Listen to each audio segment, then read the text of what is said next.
everybody.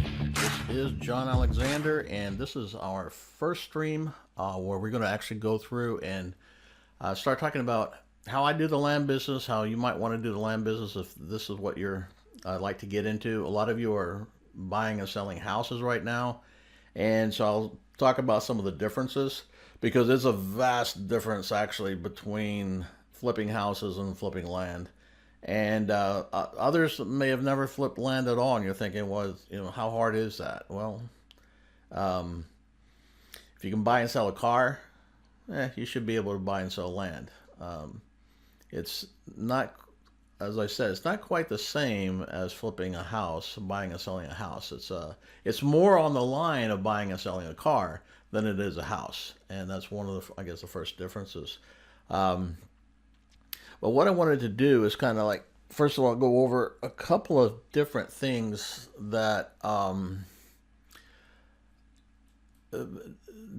I guess you need to know in order to get into the mindset of the seller that we're talking to, because the first part of this is really buying a property. So when we buy a property, we're able to make contact with the seller, make a quick presentation, and they either say yes or no. It's actually a pretty simple transaction in that way because it's a straight yes or no right off the bat, unlike a house. Now, here's the big difference. Houses, when you buy a house, that's because the seller has already wanted to put the house up for sale and sell it. When you're buying land, that's not the case. It's almost never the case. In fact, I won't even buy property from a owner who's trying to sell their property because that person is just not the right, they're not in the right mental shape that I need them to be in. They are selling it much like a house. They're going to want full retail value. They're going to want all, they're going to have already done comps maybe. Maybe they listed it with a real estate agent. Maybe they've done all kinds of investing of their time into this property, and now they want to see a return on it. Conversely, the land I go after, it's not up for sale. The people don't want to sell it. They don't even want to think about the property anymore because most likely they've had it for a very long time, sometimes 20 to 30 years.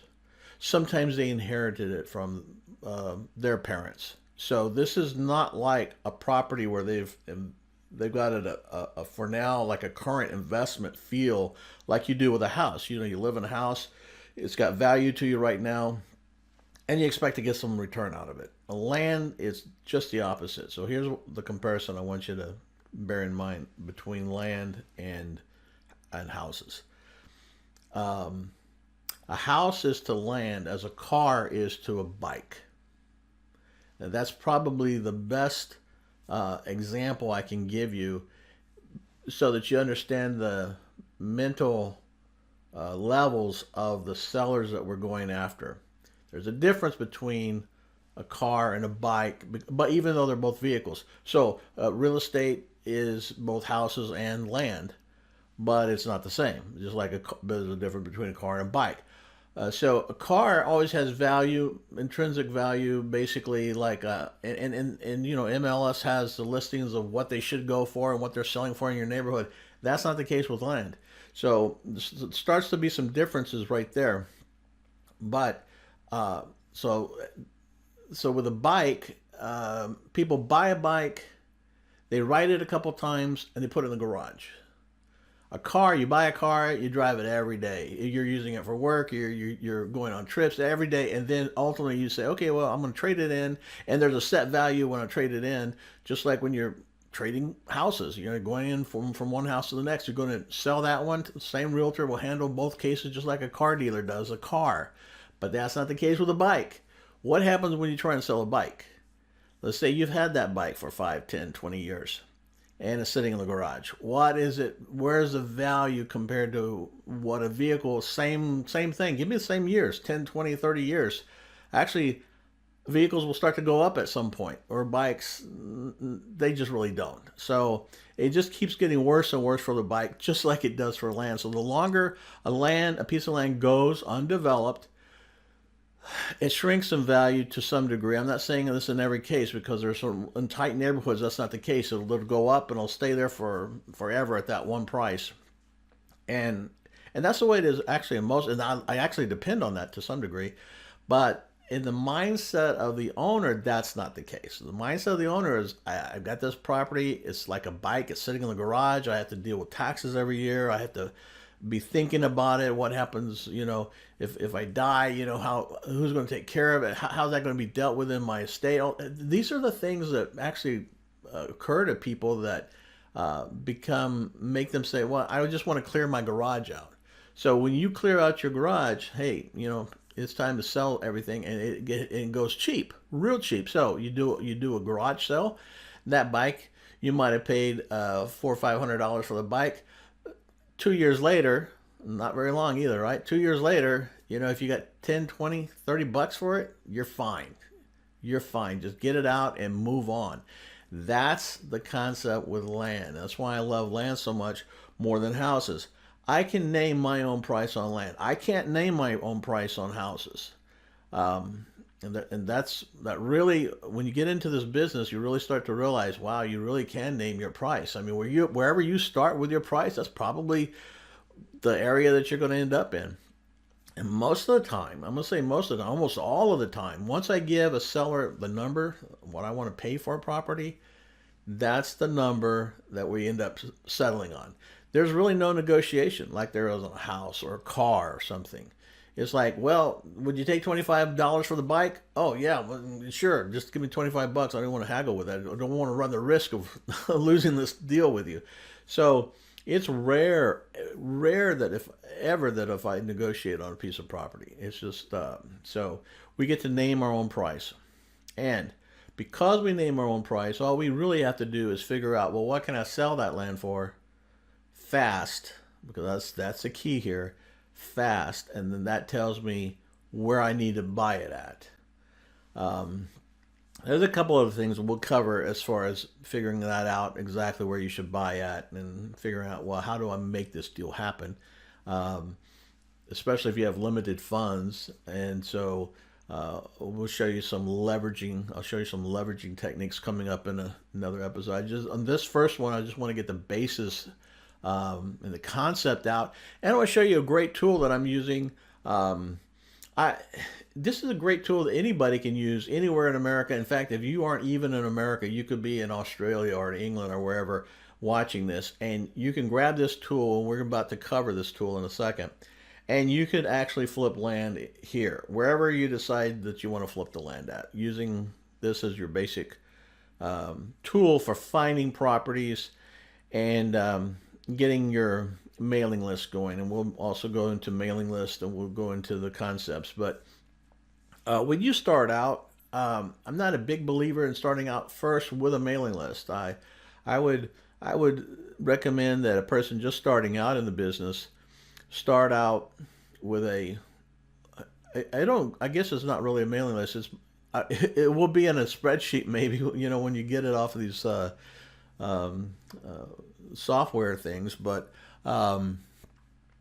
that's just you can start out basically with a letter, an envelope, a piece of paper, a Word document, and that's kind of where you can start with and get some information. Let's go to chat, find out what's going on. Team Pack, what if the owner owes more in back taxes than the lot is worth?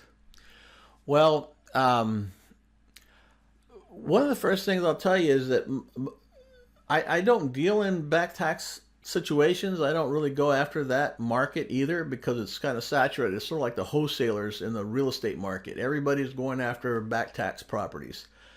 I don't like them.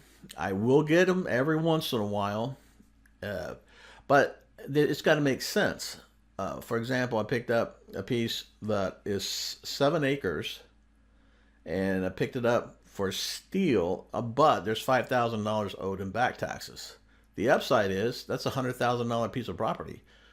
So I bought it on contingency that I will assume the taxes. So to answer your question, you can buy a property where you are stating to them, and actually you can put it right into the deed, that you are buying up a property and you're accepting the future, basically responsibility of paying all property taxes, and you can probably write into your deed anything you want. I might have a deed here we can look at. Um, let me pop it up and see. Let me go to studio mode for a second and see if I can.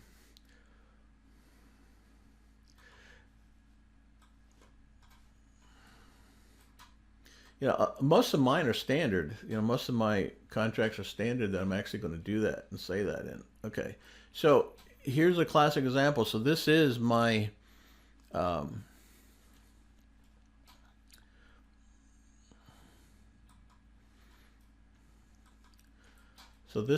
contract here, and or not in the contract, but this is, and the same statement will be in the contract, but basically, this will this statement right here um, will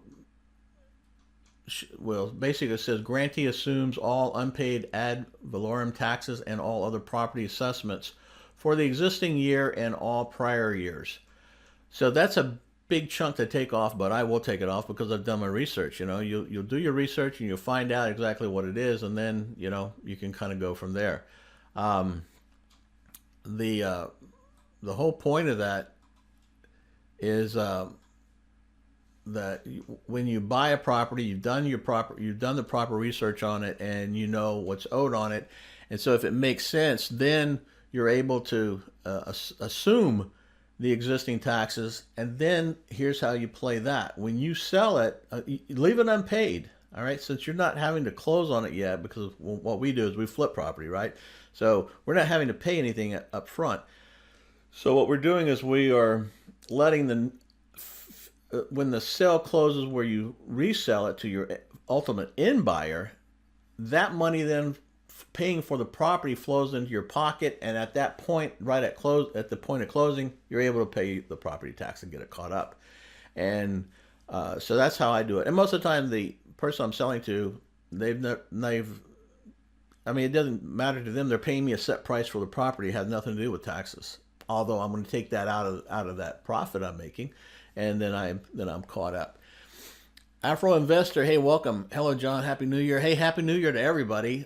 We're going to start, I think, a great new year. The market is pumping out there, and we'll see. We'll see. We got half the investors out there saying, "Hey, it's sliding," and yeah, I mean, I can certainly see where the prices are sliding. But I've seen this also before, and you kind of have to wait until March to kind of figure it out. All right, so they can slide some, but we'll know by March where we are, because the March numbers for existing home sales will come out, and which is showing our February sales, and that's the key month. That's how you figured out how your year is going to go. Is it up? Is it down? And March numbers, if they're down, we're in trouble. That means it's going to keep going down the rest of the year.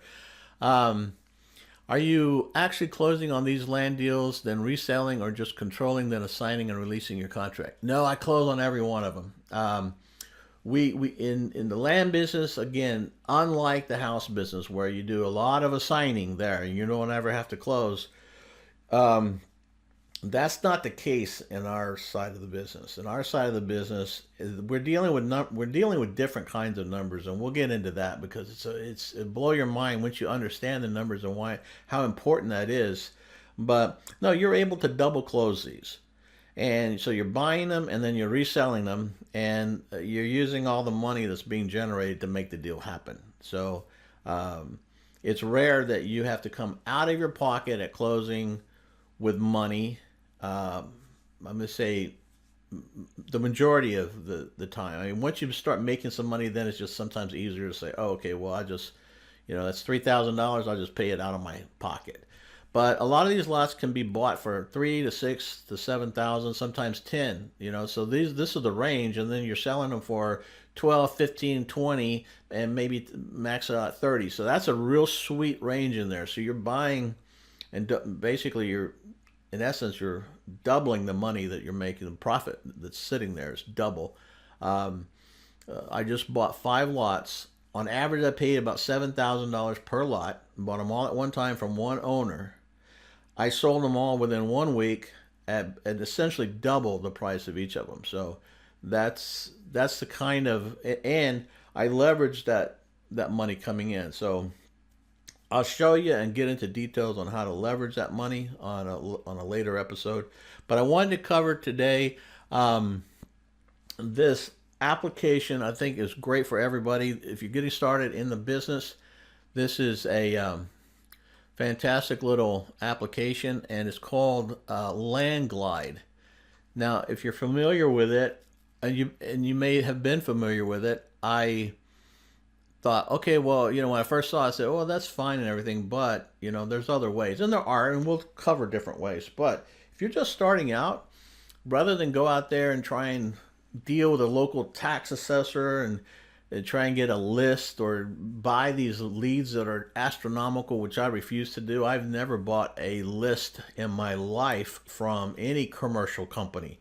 It's either it's everything I do is I buy it directly from a real source, not like a real estate source guy. Oh, okay, we're selling leads. Okay, so no, that's not what I'm looking for. I'm looking for a company that's a legit big operation. Usually they're multi-million-dollar operations, and they're just tapped in, just like this company here. I wouldn't mind buying my list. There are companies that do, but they're hard to find, and they don't stay around that long. That's what I find. So what I've had to do is just modify and figure out other ways, because I want a business that lasts for a long time.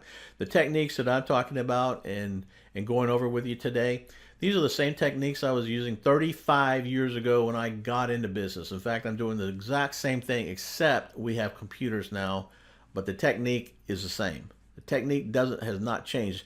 Houses is not the same. The basic, it changes all the time. Every year it changes in the house market, so you have to kind of keep up. But in the land business, so steady, and even in good times and bad times. When I started out, the economy was in a wreck. We had like 20% interest rates back then, and but it didn't translate into the land side. It's just funny. Anyway, this app is called Land Glide, and you can download it for both Apple or Google Play for the Android. And what it does, it will open up, and it gives you the tax. Basically, it's pulling the tax records from all over every county, almost every county, not every, but I think that it's like 98% coverage is what they say. I don't know. I haven't tested it, but every place I have gone to so far on the app, it does show that I can go right in there and get the owner's information, which is all you need. All right. I was talking a little bit earlier about sellers and who I deal with, who I buy with, and why I don't buy from people who have their property up for sale, because they want more money than somebody who's got it like a bike in a garage, ready just to kind of drop it and not have to deal with it, not want to list it. They don't want to do anything. They just want a decent price, whatever that is, okay, and that's all over the place, and then they're ready to move on. So what I want to do is kind of go in and show you how we do this. Now, the very first and most important thing that I'll tell you is that I like to deal with people out of state, called absentee owners. So people who live out of state, but they have property in the state that you're looking at. Because the further away they are from this property, the more likely it is that they're going to just want to just drop it at whatever they can get for it and move on. That is important. So if I am looking, and I'm going to use Houston and the surrounding area as an example here, to give you to show you how this kind of works, but the concepts are probably more important because it applies to any list that you get. So the further away they are, the more motivated they are to get rid of it. And number two, they can be in the state. If you've got a big state like Texas, if they live in Dallas, hey, that's to me out of state.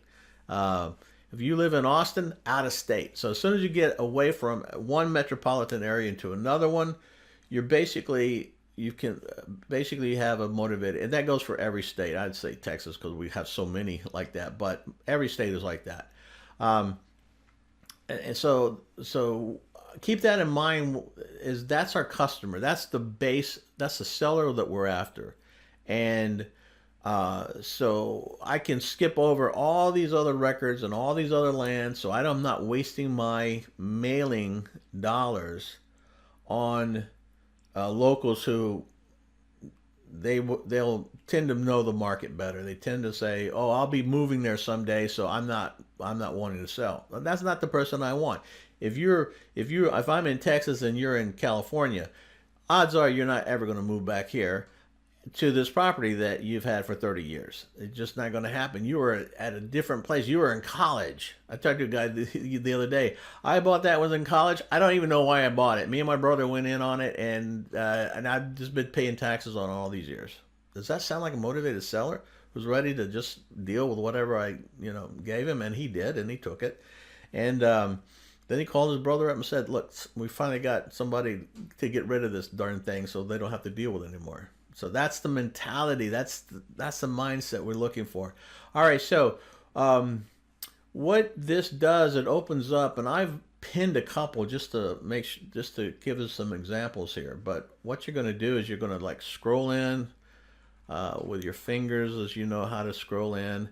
Before you do that, change it to a satellite. The way you do that is you click this settings button, and that will change it to the satellite, so you can kind of see what we're looking at, because we want to look at the property and be able to tell. And you might as well start where you live, because this is the easiest. This method here I'm going to go over, obviously it's easier if it's in your own backyard. Can you do it long distance? Yes, but you're going to probably hire somebody on Craigslist to run out there and put a for sale sign up in front of it, and we'll be going over that later as well. But keep in mind, this is kind of a balanced system. I'm just going to go through this one piece at a time. All right, so change it to satellite from the settings, and then once you do that, go ahead and scroll in. Now, I use this as an example just to show you what you're looking for, because not every neighborhood works. If you're in one of these little tic-tac box neighborhoods where it makes a very pretty pattern on the thing, and you'll see what I'm talking about. We're close to it with this one, by the way. You see the patterns. You can see the pattern already. I usually stay away from that, but when I see a lot of green, that means a lot of trees. That means vacant lots in there. So that's the key. That's what you're looking for. If you see just a bunch of housetops from the top of the Google map that you're looking at here, you can just skip it and move on. That's like a newer neighborhood. We don't even want newer neighborhoods. We want older neighborhoods. This neighborhood right here was actually built in the 80s, because I've pulled up some more information since I'm working this neighborhood, now that I'm pulling up information on it.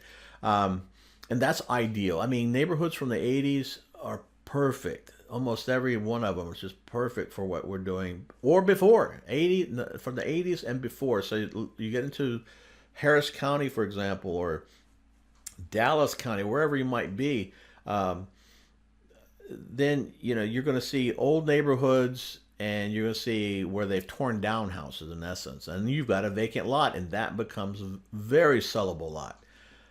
So that's what we're looking for vacant lots here, and we're using Google to do it, so we're not having to drive around and waste gas and time, because what I'm describing here is something that, instead of when you go out and you're sitting and waiting someplace, and as you normally do, as we all do, we pull out our iPhone or whatever, and we start to go through Facebook. Instead of going through Facebook, go to this thing right here and start going through this, and follow this system that I'm going to be showing you right now as I get into that.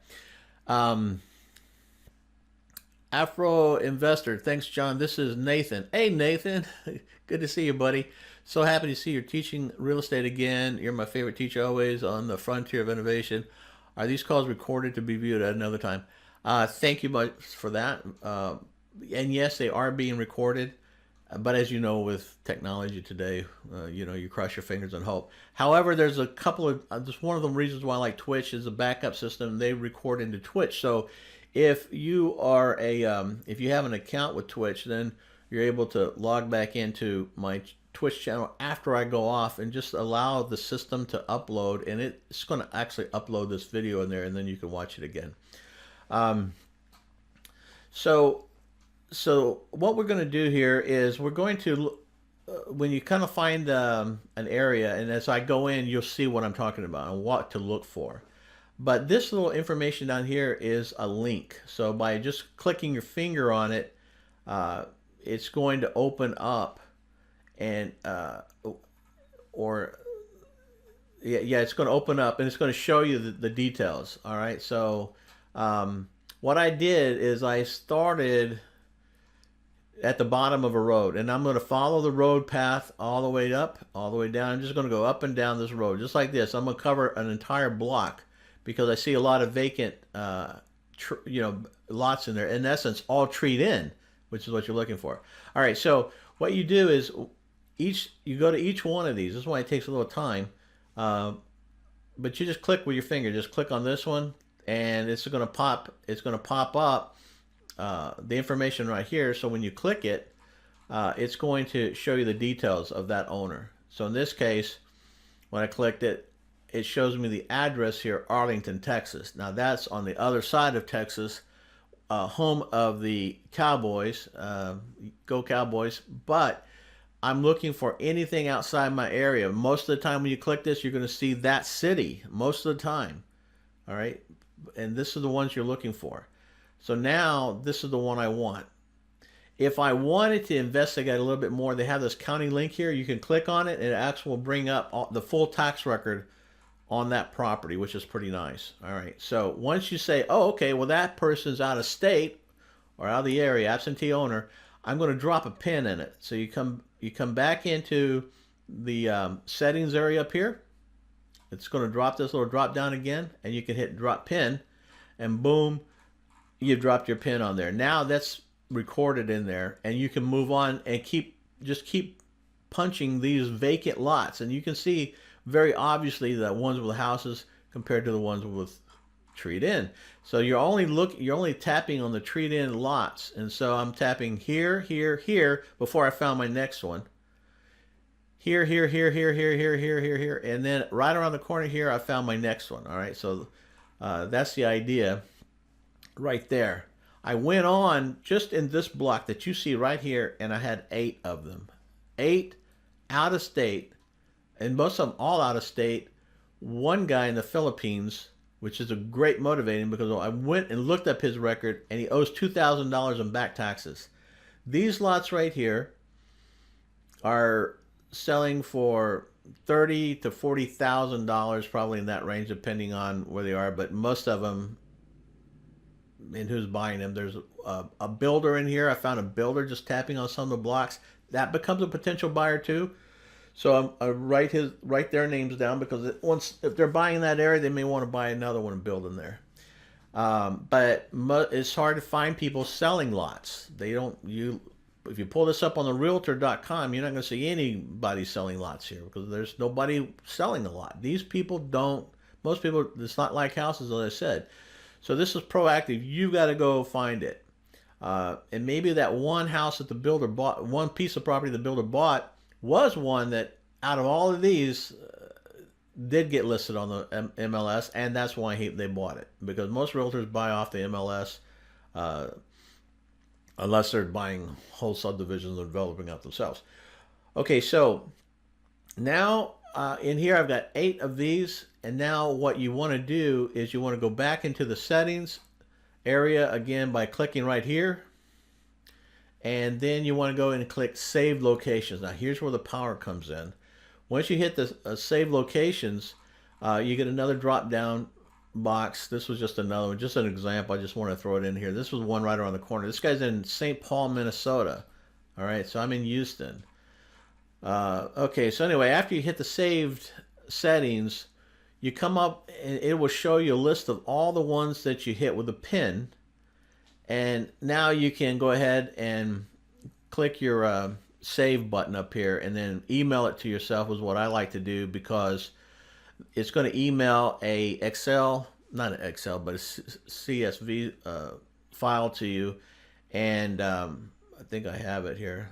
Yeah, I do. So here's when you go in there and click and get your email clicked into, this is what it's going to look like. So you'll have the name of the people. Click up here, slide that over a little bit. All right. So you'll have the name and the address of the people. Sometimes the address is here. Sometimes it's over here under mailing address, which is what you want. Um, and the city and state and everything you have is right there. All right. So you'll get this. You've also got the parcel ID number. So if you want to do a little investigating, you can. I don't do too much because I'm not going to do too much investigating on anything until I get a response back from a seller saying, "Hey, I want it. Yeah, what will you give me for the property?" Which is basically all they tell you, and then you'll say, "Well, let me look into it and let me give you a call back." And then what you do is at that point, you go and do all your research on the property. So I mail out whatever I'm mailing out, but I haven't researched it. I will usually research it only to the degree that I know basically what the properties may be selling for. You can call a realtor to find out. You can, if nothing's listed, you can call a realtor and find out. Uh, when whatever the last sales were in the area, they should be able to find it for you. And this is how you start to get to know a neighborhood and an area. So I'll work that entire area. That's one neighborhood out of a block. That's one block out of a vastly big area. It's like a little city not too far from me, about 15 minutes from me. So I'll ultimately work that entire neighborhood. I worked one right south of there, and here's an example of what I found there. So what I found there is little tiny lots that I can buy for $3,000 and sell for 12,000. Again, that's a real common scenario for us. Buy them for three or less. Sometimes you get them for less, and then sell them for 12 to 15,000. That's just a real sweet spot in my market.